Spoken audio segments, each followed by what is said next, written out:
1 month old na yung mga black Australorp chicks natin. Nakakulong lang muna sila ngayon.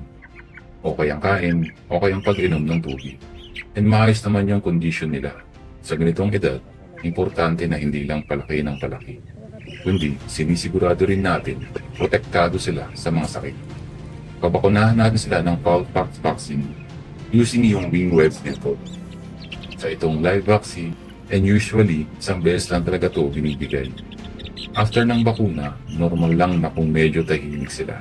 Pero bantayan lang natin. Dapat okay pa rin yung kain at galaw. Siyempre, hindi pwedeng basta tapon lang. Yung mga ginamit natin, buhusan natin ng chlorine yung container na pinaglagyan. Gamit ko is Sunrox para safe at walang kontaminasyon. Ganito lang tayo mag-alaga, malinis, maingat, at responsible.